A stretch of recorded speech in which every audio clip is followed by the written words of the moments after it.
നോമ്പിൻ്റെ വിശേഷങ്ങളാണ്. ആദ്യം തന്നെ ഞാൻ ഇന്ന് ഉണ്ടാക്കിയിട്ടുള്ളത് കായ്പോളയാണ്. കായ്പോള പൊരിച്ചിട്ട് ഉണ്ടാക്കിയിട്ടുള്ളതാണ്. ഡീറ്റെയിൽ ആയിട്ടുള്ള വീഡിയോ നമ്മുടെ ചാനലിലുണ്ട്, കാണുക. എന്നിട്ട് ഇന്ന് വൈകുന്നേരം തന്നെ ഇങ്ങനെ പോള ഉണ്ടാക്കി നോക്കാത്തവരാണെങ്കിൽ ഒന്ന് ഉണ്ടാക്കി നോക്കാം. മധുരപലഹാരമായിട്ട് കായ്പോളയും പിന്നെ ഉണ്ടാക്കിയിട്ടുള്ളത് മക്രോണിയാണ്. മുട്ട വെച്ചിട്ടാണ് മക്രോണി ഉണ്ടാക്കിയിട്ടുള്ളത്. കുറഞ്ഞ അളവിൽ പെട്ടെന്ന് 3 പേർക്ക് മാത്രം കഴിക്കാനുള്ള അളവിൽ മാത്രം ഉണ്ടാക്കിയതാണ്. 1 കപ്പ് അളവിലെടുത്തിട്ട് ഉണ്ടാക്കിയത് മുട്ട മക്രോണി.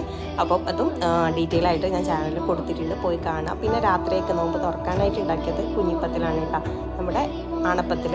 അതും ഉണ്ടാക്കിയിട്ടുണ്ട്. ജ്യൂസായിട്ട് മുന്തിരി ജ്യൂസും ഫ്രൂട്ട്സും ബാക്കി ഭാഗമൊക്കെ കൊടുത്ത് നോമ്പൊക്കെ തുറന്നു. അൽഹംദുലില്ലാ അങ്ങനെ ഇന്നത്തെ നോമ്പ് നല്ല റാഹത്തായിട്ട് കഴിഞ്ഞു.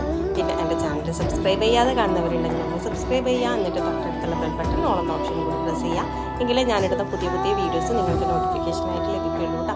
ഇഷ്ടപ്പെട്ടിട്ടുണ്ടെങ്കിൽ ഷെയർ